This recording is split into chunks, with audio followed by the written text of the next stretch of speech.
최근 이 국회의 입법 과정에 대해서 의장께서 양당 원내대표의 좀 최종적인 의사 확인을 위한 자리를 갖자고 제안하셔서 오늘 2시부터 만남을 가졌습니다.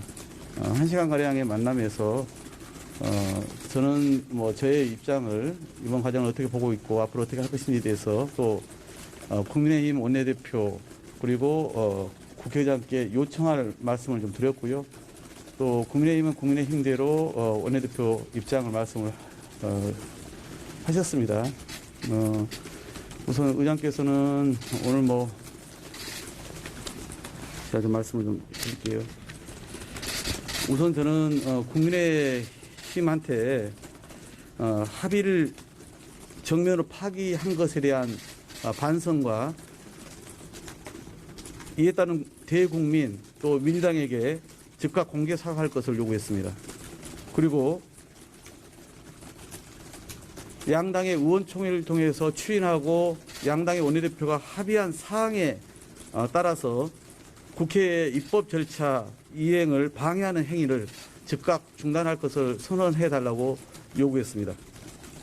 이 두 가지에 확답이 없으면 민주당은 합의 사항에 따라서 입법 절차를 계속 추진해 나가겠다라고 말씀을 드렸고, 또한 향후 국회에서의 대화 타협에 대한 것이 실종될 수밖에 없고 모든 책임은 국민의힘이 져야 할 것이다 라고 말씀을 분명히 드렸습니다.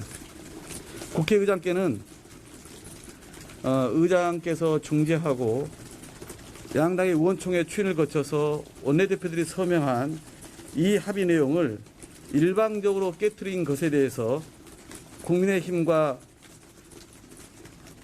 또 이 국회가 결정한 이 입법 사안에 대해서 초헌법적으로 뒤집기를 지시한 윤석열 당선인께 의장께서 공개적으로 엄중 경고해 주실 것을 요청드렸습니다.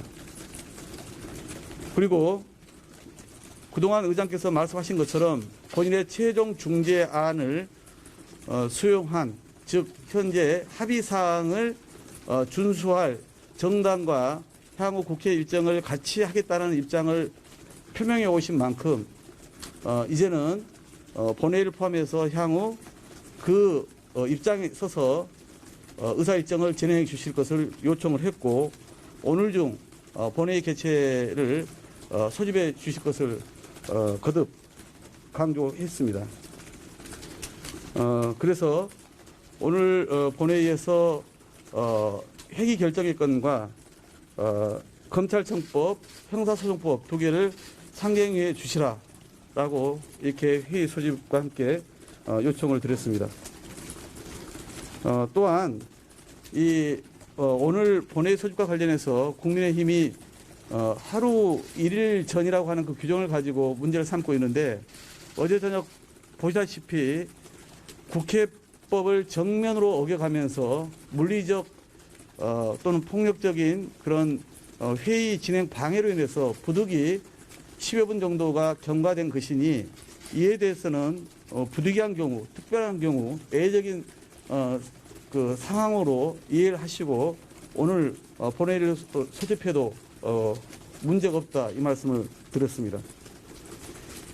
그리고 국민의힘의 의원들이 국회법을 어기면서 회의 진행을 방해한 것에 대해서는 법 위반에 대해서 엄중하게 국회의장으로서 질서를 지키고 법 정신을 지키기 위해서 대응해달라는 요청을 했습니다.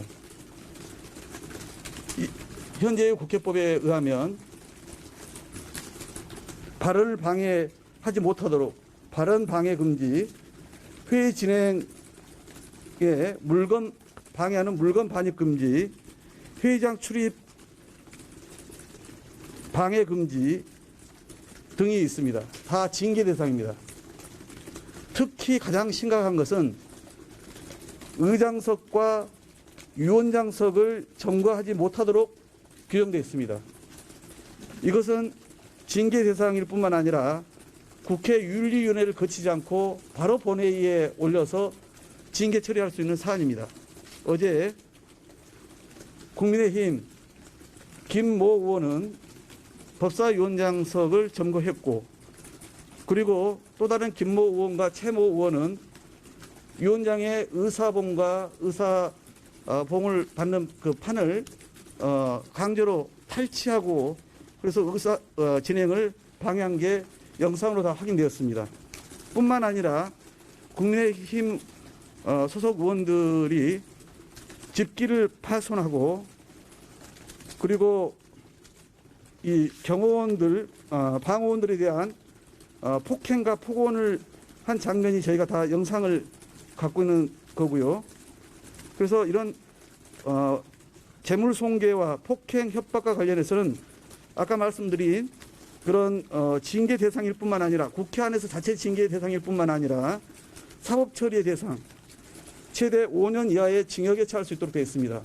이 문제에 대해서 의장께서 반드시 징계와 함께 사법처리에 응해 주실 것을 강력히 요구드렸습니다. 이에 대해서 의장께서는 아마 따로 말씀이 계실 것 같고요. 양쪽의 이야기, 혹시 더 최종적으로 법안의 내용과 관련해서 다시 이견을 좁힐 수 있는 부분이 있는지 확인한 과정을 거쳤습니다마는 여전히 국민의힘은 의총을 통해서 이 합의 자체를 파기한 것이고, 그래서 국회에서 자기들로서는 이것을 막기 위한 그런 행동에 나서는 것으로 이야기를 했고요. 저희는 이미 제가 여러 번 말씀드린 것처럼 소위 빌미로 삼은 선거 범죄와 공직자 범죄, 즉 공직자 범죄는 이미 상급 이상 국회의원을 포함해서 공수처가 수사를 다 하고 있고, 그리고 필요하다면 거기에 인력을 더 붙이면 될 일이고, 또한 나머지 공직자에 대해서는 검찰이 수사를 하고 있으니 문제가 없다는 것과, 선거 범죄와 관련해서는 현재 우리가 내놓은 법안에도 4개월의 유예기간이 있기 때문에, 법안이 아니라 여야가 합의한 상황에도 4개월의 유예기간이 있기 때문에 충분히 지방선거 이후에도 이 선거 범죄에 대해서 수사가 가능하나, 그러나 이것도 어렵다라면은 제가 그저께 제안했던 3+3, 어제 제안했던 1년 6개월 선거범죄까지 유예하고 대신 이것을 붙이게 담으면 충분히 선거범죄에 문제가 있을 수 없는 수사에, 이렇게 했음에도 불구하고 그쪽에서 국민의힘에서 그걸 거부했기 때문에 다시 정의당이 제안한 올해 연말까지 지방선거 끝나고 6개월이면 12월 초면 선거 사범에 대한 공소시효가 만료되는데, 그것보다 더 초과된 12월 말까지 하도록 하는 정의당의 안을 우리가 수용을 했다라고 말씀드렸고, 국민의힘은 여전히 거기에 대해서도 두 개의 범죄를 다 또 삭제하지 않으면 안 된다라고 하는 기존의 입장을 반복해서 이견만 확인된 상황입니다. 여기까지 말씀드릴까요? 의장께서 오늘 본회의 여신다고 하나요? 그건 의장께서 말씀이 따로 있으실 겁니다. 저희는 하여튼 아까 말씀드린 것처럼 그동안 의장님이 본인의 최종 중재안과 그리고 여야의 합의사항을 준수하겠다는 정당의 입장에 서시겠다라는 것을 여러 번 강조를 해오셨고, 또한 국회가 정한 절차, 법에 따라서 준수하겠다라고 말씀을 해오시지 않았습니까? 그리고 아까 말씀드린 것처럼 국회법을 어기면서까지 회의 진행을 방해해서 부득이한 그런 10여 분의 시간 초과가 있었기 때문에 그런 부분들을 종합적으로 감안한 판단을 하실 걸로 봅니다. 네, 그만하시죠. 오늘 여신다고 발언이 있으셨다고 하는데, 그건 이제 의장께서 오전에 제가 따로 뵐 때는 말씀 없었고요. 지금 오후에는 관련된 언급이 있었습니다만은 그건 의장께서 발표하실 일이기 때문에 제가 말씀드린 것은 도리가 아닌 것 같습니다. 예, 전시사법 관련